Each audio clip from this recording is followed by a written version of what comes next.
உங்கள் தொகுப்பாளர் குழலினி. நான் இப்போ உங்ககிட்ட ஒரு விஷயம் சொன்னா ஒருவேளை நான் ஏதோ சயின்ஸ் ஃபிக்ஷன் படம் பார்த்துட்டு வந்து பேசுறேன்னு நீங்க நினைக்கலாம். அதாவது ஒரு தனிமத்தோட மூலக்கூறு அமைப்பையே மாத்துறது பத்தி சொல்றீங்களா? ஆமா, அது மட்டும் இல்லாம உலோகங்களை வேற உலோகங்களா மாத்துறது, அதிதீவிர காரத்தன்மை கொண்ட வேதிப்பொருட்களை வினையூக்கியா பயன்படுத்துறது, அப்புறம் பல படிநிலைகள்ல ஒரு பொருளை கொதிக்க வச்சு அதோட தூய்மையான படிகங்களை பிரிக்கிறது. இதெல்லாம் கேட்டா பல மில்லியன் டாலர் செலவுல கட்டப்பட்ட ஒரு நவீன வேதியியல் ஆய்வகத்துல நடக்கிற மாதிரி தான் தோணும் இல்லையா? கண்டிப்பா. ஆனா இதற்கான சூத்திரங்கள் நவீன வேதியியல் அப்படிங்கிற ஒரு துறை உருவாவதற்கு பல நூற்றாண்டுகளுக்கு முன்பே ஒரு பழமையான தமிழ் ஓலைச்சுவடிக்குள்ள, அதுவும் ஒரு கவிதைக்குள்ள மிக துல்லியமா ஒளிச்சு வைக்கப்பட்டிருக்குன்னு சொன்னா உங்களால நம்ப முடியுதா? நம்புறதுக்கு கொஞ்சம் கஷ்டமா இருந்தாலும் அதுதான் மறுக்க முடியாத உண்மை. நாம இன்னைக்கு பார்க்க போற விஷயம் வெறும் பழங்கால இலக்கியம் கிடையாது. அது ஒரு மிகச்சிறந்த வேதியியல் கையேடு. சரியா சொன்னீங்க. இந்த ஆழமான அறிவு தேடலுக்கு இதை கேட்டுட்டு இருக்கிற உங்களை நாங்க ரொம்ப உற்சாகமா வரவேற்கிறோம். இன்னைக்கு நாம எந்த மேலோட்டமான விஷயங்களையும் பேச போறதில்ல.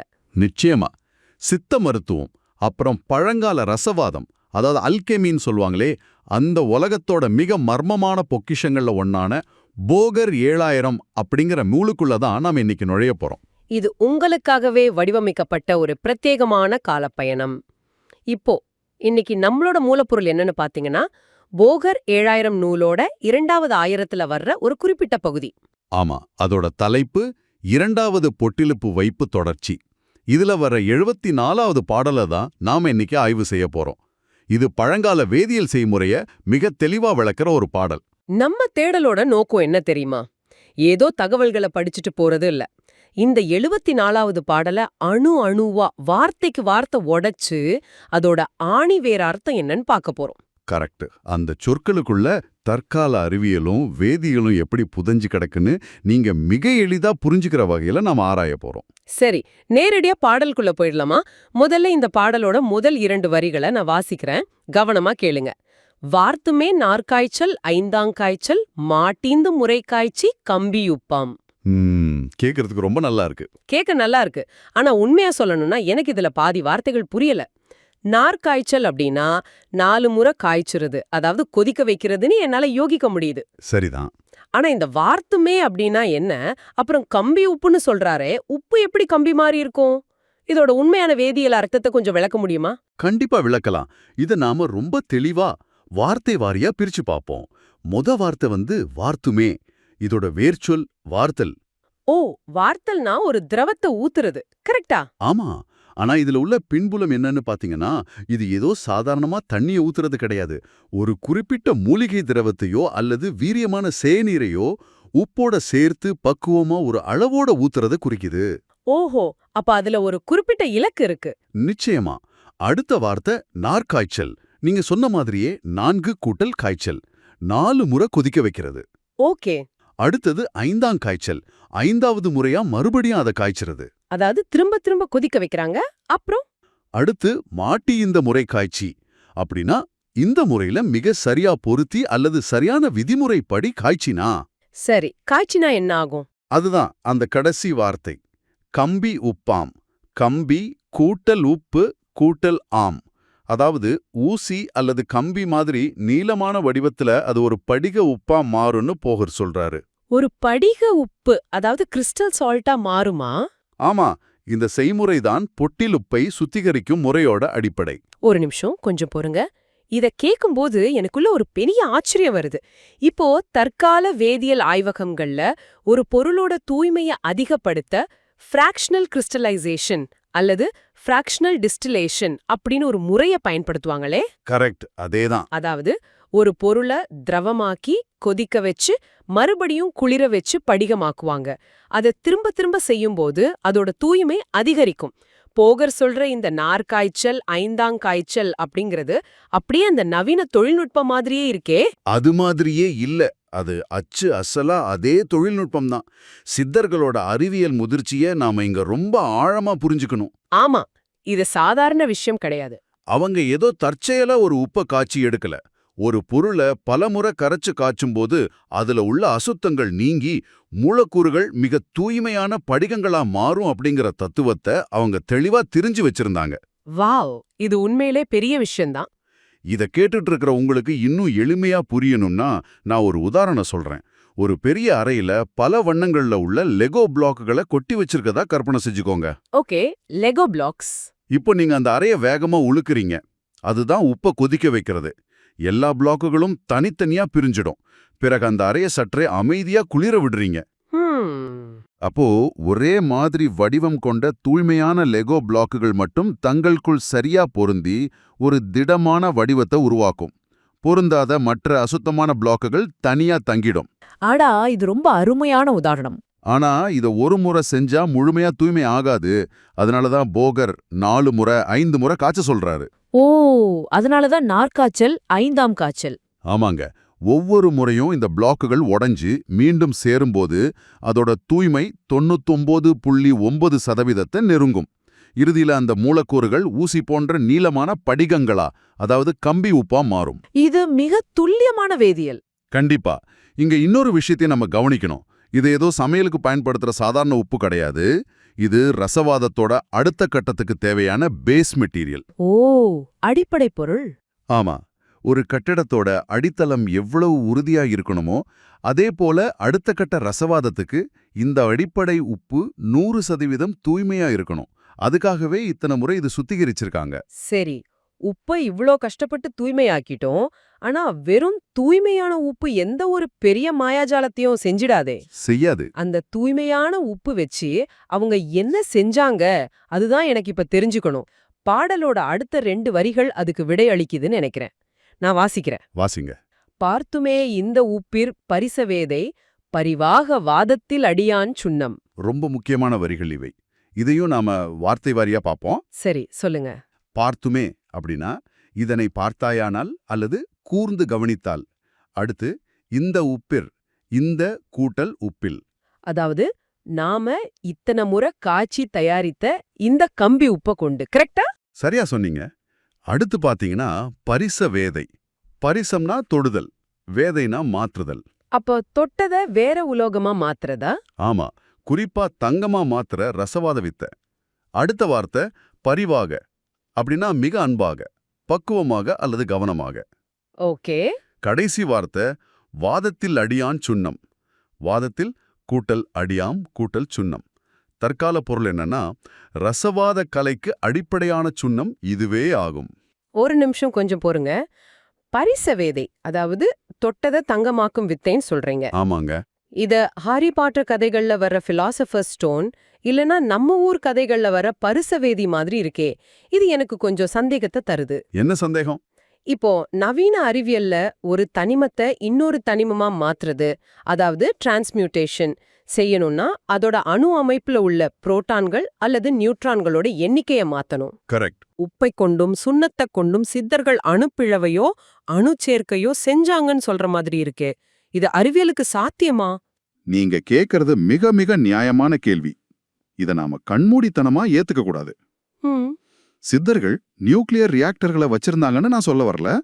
ஆனா அவங்க சுண்ணம் அப்படிங்கிற ஒரு வேதிப்பொருளை பயன்படுத்தி உலோகங்களோட கட்டமைப்பை மாத்த முயன்றாங்க அப்படிங்கறத நம்ம ஆழமா புரிஞ்சுக்கணும். சுண்ணம்னா என்ன? ஏதோ பவுடர்னு சொன்னீங்களே. அது சாதாரணமா அரைச்சு வச்ச பொடி கிடையாது. வேதியியல்ல கால்சினேஷன், அதாவது நீற்றுதல் அல்லது பற்பமாக்குதல் ஒரு முறை இருக்கு. ஓ, கால்சினேஷன். ஆமா, அதாவது ஒரு பொருளை காற்று புகாதபடி அடைச்சு அதீத வெப்பத்துல எரிக்கிறது. இப்படி எரிக்கும்போது அந்த பொருளோட வேதியியல் பண்புகள் முற்றிலுமா மாறி அது மிக கடுமையான காரத்தன்மை கொண்ட ஒரு பொருளா மாறும். அதுதான் சுண்ணம். சரி, அது எப்படி உலோகத்தை மாத்தும்? இதை எப்படி கற்பனை செஞ்சுக்கலாம்னா, ஒரு திடமான உலோகத்தை ஒரு பெரிய பலமா பூட்டப்பட்ட இரும்பு கோட்டையா நினைச்சுக்கோங்க. ஓகே, இரும்பு கோட்டை. நவீன அறிவியல் என்ன செய்து அணு உலைகள் அப்படிங்கிற பெயர்ல அந்த இரும்பு கோட்டையோட கதவை பெரிய பீரங்கிகளை கொண்டு பலமா தாக்கி உடைக்குது. இதுக்கு அதீத ஆற்றல் தேவை. Correct, nuclear energy. ஆனா சித்தர்கள் பயன்படுத்திய சுண்ணம் அப்படிங்கிறது ஒரு வினையூக்கி, அதாவது கேட்டலிஸ்ட். இது பீரங்கி கிடையாது, இது ஒரு ஸ்கெலிட்டன் கீ. ஸ்கெலிட்டன் கீனா எல்லா பூட்டுகளையும் திறக்கிற கள்ளச்சாவி. ஆமா, இந்த அதீத காரத்தன்மை கொண்ட சுண்ணம் அந்த உலோகத்தோட மூலக்கூறு பிணைப்புகளுக்குள்ள மிக எளிதா ஊடுருவி குறைந்த வெப்பநிலையிலேயே அந்த உலோகத்தோட கட்டமைப்பை நெகிழச் செய்யுது. அதாவது கோட்டைய உடைக்கிறதுக்கு பதிலா சாவிய போட்டு மெதுவா தொறக்குது. எக்ஸாக்ட்லி. இது நவீன அணு இயற்பியல் கிடையாது, இது மேம்பட்ட மூலக்கூறு வேதியியல். இன்னைக்கு நாம கேட்டலிட்டிக் மேனிப்புலேஷன் சொல்றதத்தான் அவங்க சுண்ணம் மூலம் செஞ்சாங்க. வாவ்! கோட்டைய உடைக்கிறதுக்கு பதிலா சாவிய போட்டு திறக்கிறது. இந்த உதாரணம் எனக்கு விஷயத்த மிக தெளிவா புரிய வைக்குது. ரொம்ப சந்தோஷம். இந்த சுண்ணம் ஒரு மாபெரும் வினையூக்கியா செயல்பட்டு உலோகத்தோட தன்மையே மாத்திர சக்தி கொண்டதுன்னு சொல்றீங்க. ஆமா. சரி, ஒரு ஆய்வாளன் அல்லது ஒரு சித்தன் இந்த செய்முறைய மிகச்சரியா செஞ்சு அந்த சுண்ணத்தை உருவாக்கிட்டா என்ன நடக்கும்? அடுத்து வர்ற வரிகள் எனக்கு ரொம்ப பிடிச்சிருக்கு. ஏன்னா அது கொஞ்சம் கவித்துவமா மாறுது. நான் வாசிக்கிறேன். வாசிங்க. காத்துமே இதை கட்டி சித்திதானும் கை கட்டி வாய் புதைத்து கருமம் கேட்கும். இதையும் நம்ம வார்த்தைக்கு வார்த்தை பிரிச்சிடலாமா? தாராளமா. காத்துமே அப்படின்னா இந்த பொருளை, அதாவது அந்த சுண்ணத்தை மிக பத்திரமா பாதுகாத்து. இதை கட்டிச், இதை கூட்டல் கட்டி அப்படின்னா இதை இறுகச் செய்து அல்லது திடப்படுத்து. ஓகே, சாலிடா மாத்துறது. சித்திதானும்னா சித்திகள் எனப்படும் அமானுஷ்ய அல்லது மீ இயற்கை ஆற்றல்கள், அதாவது இயற்கையோட மறைமுகமான சக்திகள். சரி. அடுத்து கை கட்டி அப்படின்னா கைகளை கட்டிக்கொண்டு ரொம்ப பணிவா. வாய் புதைத்து அப்படின்னா வாயை பொத்திக்கொண்டு பயபக்தியோட. ஓ, பயபக்தியா நிக்கிறதா? ஆமா. கடைசியா கருமம் கேட்கும். கருமம்னா செயல் அல்லது வேலை. அதாவது நான் என்ன வேலை செய்யணும் அப்படின்னு உங்ககிட்ட உத்தரவு கேட்கும். இங்கதான் விஷயம் சுவாரஸ்யத்தோட உச்சிக்கே போகுது. இத கேக்குற உங்களுக்கு அலாவுதீனோ அவனோட அற்புத விளக்கு பூதமோ நினைவுக்கு வருதா? கண்டிப்பா வரும். உப்பு காய்ச்சுற வேதியியலுக்குள்ள திடீர்னு சக்தி வாய்ந்த இயற்கையோட ஆற்றலே ஒரு சேவகனை போல ஆய்வாளன் முன்னாடி கைகட்டி வாய்ப்புத்தி நிக்கிறதா ஒரு உருவகம் இங்க வருது. இந்த அதீத கற்பனை எதை குறிக்குது? வேதியியல் ஆய்வுக்குள்ள இப்படி ஒரு மேஜிக் பூதம் எதுக்காக வரணும்? இது பார்க்க அப்படிதான் தோணும். ஆனா நான் இதை ரொம்ப ரசிக்கிறேன். ஏன்னா இது மேஜிக் கிடையாது, இது ஒரு மாபெரும் தத்துவத்தோட கவித்துவமான வெளிப்பாடு. ஓ, அப்படியா? ஆமா. இயற்கையோட ஒரு விதியை ஒரு மனுஷன் முழுமையா புரிஞ்சுகிட்டு அதை தன் கட்டுப்பாட்டுக்குள்ள கொண்டு வந்துட்டான் என்ன நடக்கும் அப்படிங்கறத இதை விட அழகா சொல்ல முடியாது. கொஞ்சம் விளக்கமா சொல்றீங்களா? இப்போ பல்லாயிரம் வருஷங்களுக்கு முன்னாடி ஆதி மனிதனுக்கு நெருப்பு அப்படிங்கிறது புரியாத ஒரு மர்மமா, அவனை அழிக்கிற ஒரு கொடூரமான சக்தியா, ஒரு கடவுளா இருந்துச்சு. அவன் நெருப்பை பார்த்து பயந்தான். ஆமா, அது உண்மைதான். ஆனா எப்போ மனுஷன் 2 கற்களை உரசுனா நெருப்பு வரும் அப்படிங்கிற விதியை புரிஞ்சுக்கிட்டு அதை கட்டுப்படுத்த கத்துக்கிட்டானோ, அன்னையிலிருந்து அந்த நெருப்பு அவனுக்கு கைகட்டி வாய்ப்புத்தி சேவை செய்யற ஒரு சேவகனா மாறிடுச்சு இல்லையா? கரெக்ட். இன்னைக்கு நம்ம சமையல் அறையில நெருப்பு ஒரு சேவகன்தான். அதே போலவே ரசவாதத்தோட இந்த சுண்ணம் தயாரிக்கிற வேதியியல் விதியை ஒருத்தன் கச்சிதமா செஞ்சு முடிச்சிட்டா, அந்த பொருளுக்குள்ள இருக்கிற இயற்கையோட ஆற்றல்கள் அவனுக்கு முழுமையா அடிபணியும். அவனோட கட்டளைக்கு ஏற்ப அது வேற உலோகங்களை மாத்தும். அட, இயற்கையோட ஆற்றல் ஒரு ஆய்வாளனுக்கு கீழ்ப்படியறதத்தான் போகர் இவ்வளவு தர்க்க ரீதியாகவும் கவித்துவமாகவும் உருவகப்படுத்தியிருக்காரு. ஆமாங்க. ரொம்ப அற்புதமான ஒப்பீடு. நெருப்பு எப்படி ஒரு காலத்துல கடவுளா இருந்து பின்னாடி மனிதனோட அறிவால சேவகனா மாறுச்சோ, அதே போலதான் வேதியியலும். நிச்சயமா. இயற்கையோட விதிகளை புரிஞ்சுக்கிறது தான் இயற்கையை வசப்படுத்துறதுக்கான ஒரே வழி அப்படிங்கறத இந்த கருமம் கேக்கும் அப்படிங்கிற வார்த்தை கண்முன் நிறுத்துது. 100% உண்மை. ஆனா இத கேட்டுட்டு இருக்கிற உங்களுக்கு இப்போ ஒரு சின்ன குழப்பம் வந்திருக்கும். நானும் அதே குழப்பத்துல தான் இருக்கேன். இவ்ளோ நேரம் காய்ச்சி வடித்தல், படிகமாக்குதல், வினையூக்கி, காரத்தன்மைன்னு அசல் அறிவியலையும் வேதியியலையும் பேசிட்டு இருந்தோம். ஆனா பாடலோட கடைசி 2 வரிகள்ல பயணம் சற்றே பாதை மாறுது. கவனமா கேளுங்க. சேர்த்துமே சுண்ண முறை சொல்ல கேளு, சிவன் சொன்னார் தேவிக்கு திடமாய்க் காணே. இதற்கான வார்த்தை வாரியான விளக்கத்தை பார்த்துருவோம். சேர்த்துமே அப்படின்னா மேலும் இதுடன் இணைத்து. ஓகே. சுண்ண முறை அப்படின்னா சுண்ணம் தயாரிக்கும் பிற முறைகளையும் அல்லது அதோட தொடர்ச்சியையும். சரி. சொல்ல கேளு அப்படின்னா நான் சொல்லுவதை கவனமாக கேட்பாயாக. சரி, அடுத்தது. சிவன் சொன்னார் தேவிக்கு. தற்கால பொருள், இந்த மாபெரும் அறிவை சிவபெருமான் நேரடியாக பார்வதி தேவிக்கு உபதேசித்தார். ஓ. திடமாய்க்கானே அப்படின்னா இது எள்ளளவும் சந்தேகமில்லாத மிக உறுதியான உண்மை என்பதை நீ அறிந்து கொள்வாயாக. இங்கேதான் எனக்கும் கேட்பவர்களுக்கும் ஒரு முரண்பாடு தோணுது. முழுவதும் அறிவியலை பேசிட்டு திடீர்னு சிவன் தேவின்னு ஆன்மீகத்துக்குள்ள போகர் ஏன் போறாரு? ஒரு நல்ல கேள்வி. ஒரு அறிவியல் குறிப்புக்குள்ள கடவுள்கள் ஏன் வராங்க? இது உண்மையிலேயே அறிவியலா அல்லது மத நம்பிக்கைகளை திணிக்கிற ஒரு புராணமா? ஒரு வேதியியல் ஃபார்முலாவுக்குள்ள சிவபெருமான் எதுக்கு வரணும்? இது ரொம்ப முக்கியமான கேள்வி. இதை நாம இன்றைய காலகட்டத்துல நின்றுகிட்டு பார்க்க கூடாது. அறிவியல் எதிர் மதம் அப்படிங்கிற பிரிவினைவாத கண்ணாடியை கழற்றி வச்சுட்டு வரலாற்று பின்னணியோடு இதை நாம அணுகணும். எப்படி சொல்றீங்க? பண்டைய இந்தியாவுல அறிவியலும் ஆன்மீகமும் வெவ்வேறான ஒண்ணுக்கொன்னு முரணான துறைகளை பார்க்கப்படல. அவை ரெண்டும் ஒன்னோடு ஒன்னு பின்னி பிணைந்தவை. சித்தர்கள் ஏன் தங்களோட வேதியியல் கண்டுபிடிப்புகளுக்கு நடுவே தெய்வங்களை நுழைச்சாங்க? இதுக்கு ரெண்டு மிக முக்கியமான காரணங்கள் இருக்கு. அது என்ன ரெண்டு காரணங்கள்? முதலாவது நம்பகத்தன்மை மற்றும் காலத்தை வென்று பாதுகாத்தல். அதாவது ஆத்தென்டிசிட்டி. ஆமா, ஒரு சாதாரண மனுஷன் சொன்னான்னா இந்த சிக்கலான வேதியியல் முறைகளை பலரும் சந்தேகிக்கலாம், நாளடைவில் அலட்சியப்படுத்தி அழிச்சிடலாம். ஆனா இது பிரபஞ்சத்தோட ஆதி மூலமான சிவனால சொல்லப்பட்டதுன்னு சொல்லும்போது அந்த அறிவுக்கு ஒரு அதீத நம்பகத்தன்மையும் புனிதத்தன்மையும் கிடைக்குது. ஓஹோ, அது ஒரு தலைமுறையிலிருந்து அடுத்த தலைமுறைக்கு பத்திரமா கடத்தப்படும். கரெக்ட். அப்படியானால் அறிவியலை காலப்போக்கில் அழிஞ்சிடாம காப்பாத்துறதுக்காக போடப்பட்ட ஒரு ஆன்மீக கவசம் தான் இதுன்னு சொல்றீங்க. சரியா சொன்னீங்க. இரண்டாவது காரணம் பொறுப்புணர்வு. சற்று முன்பு நாம பேசணும் இல்லையா? இது தொட்டதை தங்கமாக்கும் வித்தை, அளப்பரிய சக்தி கொண்ட வினையூக்கி. ஆமாம். இது போன்ற அபாயகரமான ஆனா சக்தி வாய்ந்த வேதியியல் ரகசியங்கள் தவறான மனிதர்களோட கைகள்ல கிடைச்சிடக்கூடாது. புரியுது. இன்னைக்கு நாம நியூக்ளியர் கோட்ஸை எப்படி மிக ரகசியமா பாதுகாக்கிறோமோ அதே போலவே அன்றைய காலத்துல சித்தர்கள் இந்த அறிவை ஒரு புனிதமான தெய்வீகமான ரகசியமா மாத்துனாங்க. வாவ். உண்மையான தேடல் உள்ளவங்களுக்கும் அறநெறி தவறாதவங்களுக்கும் மட்டுமே இது போய் சேரணும் அப்படிங்கிறதுக்காகவே அறிவியல ஆன்மீகத்தோட மொழியால மூடி பாதுகாத்தாங்க. ரொம்ப ஆழமான பார்வை இது. இங்க நாம எந்த மதச்சார்போ அல்லது அரசியல் சார்போ இல்லாம தூய வரலாற்று மற்றும் சமூகவியல் பார்வையோட இத பார்க்கணும். நீங்க சொல்றது மிகச்சரி. தகுதியற்றவங்களோட கைகள்ல அறிவியல் சிக்கிக்க கூடாது அப்படிங்கிறதுக்காக பயன்படுத்தப்பட்ட ஒரு குறியீட்டு மொழி, அதாவது கிரிப்டோகிராஃபி தான் இந்த ஆன்மீக வரிகள் அப்படிங்கிறது கேட்கவே ரொம்ப ஆச்சரியமா இருக்கு. உண்மைகமா. இப்போ இன்றைய இந்த ஆழமான தேடலை நாம ஒரு முறை சுருக்கமா தொகுத்து பார்க்கலாம். நாம இன்னைக்கு ஏதோ போகர் 7000 அப்படிங்கிற பழமையான நூல்ல இருந்து 4 வரிகளை படிச்சுட்டு போகல. கண்டிப்பா இல்ல. நார்காய்ச்சல், ஐந்தாங்காய்ச்சல்னு போகர் சொன்ன வார்த்தைகளுக்குள்ள ஒளிஞ்சிருந்த ஃப்ராக்ஷனல் கிறிஸ்டலைசேஷன் அப்படிங்கிற மேம்பட்ட வேதியியல் தூய்மையாக்கல் தத்துவத்தை உணர்ந்தோம். கம்பி உப்பு கொண்டு தயாரிக்கப்படுற சுண்ணம் எப்படி ஒரு கள்ளச்சாவிய போல செயல்பட்டு உலோகங்களோட மூலக்கூறு பிணைப்புகளை தளர்த்தும் வினையூக்கியா மாறுதுன்னு புரிஞ்சுக்கிட்டோம். ஆமா. எல்லாவற்றுக்கும் மேலா ஒருத்தன் அறிவியலோட மூலம் இயற்கையோட விதிகளை புரிஞ்சுக்கிட்டா அந்த இயற்கையே அவனுக்கு கைகட்டி சேவகம் செய்யும் அப்படிங்கிற மனிதனோட அறிவுசார் தேடலோட பிரம்மாண்டத்தை ரசிச்சோம். மிகச் சரியான சுருக்கம்.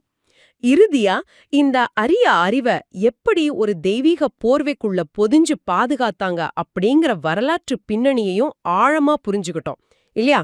முற்றிலும் உண்மை. இது வெறும் வரலாற்று பதிவு கிடையாது.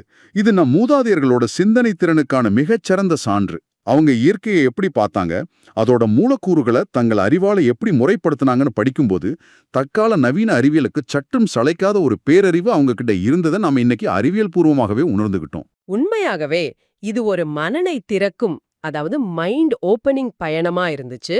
இந்த தேடலோட இறுதிக்கு நாம வந்துட்டோம். விடை பெறுவதற்கு முன் இதை கேட்டுட்டு இருக்கிற உங்களுக்கு ஒரு கேள்விய, ஒரு சிந்தனைய நாங்க விட்டு செல்ல விரும்புறோம். சொல்லுங்க. கொஞ்சம் கற்பனை செஞ்சு பாருங்க.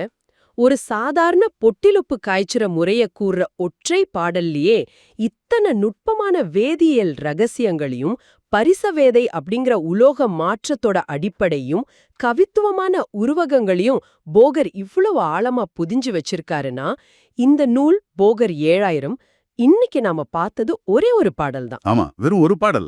அப்போ மீதமுள்ள 6999 பாடல்களுக்குள்ள நவீன அறிவியலையே தலைகீழா புரட்டி போடக்கூடிய வேறென்னென்ன வேதியியல் சமன்பாடுகளும் பிரபஞ்ச ரகசியங்களும் தூங்கிக்கிட்டு இருக்கோ, அந்த சுவடிகளுக்குள்ள இருக்கிற அறிவை நம்ம எப்போ முழுமையா விழிப்படைய செய்ய போறோம்? எப்போ அந்த அறிவியலை உலகுக்கு புரியும் மொழியில கொண்டு வர போறோம்? அது ஒரு மிகப்பெரிய கேள்விதான். இந்த சிந்தனையோடு இருள் சூழ்ந்த அந்த பழங்கால குகை ஆய்வகத்திலிருந்து மீண்டும் உங்கள் டிஜிட்டல் உலகிற்கு உங்களை வழியனுப்பி வைக்கிறோம். அடுத்த ஆழமான தேடல்ல சந்திப்போம்.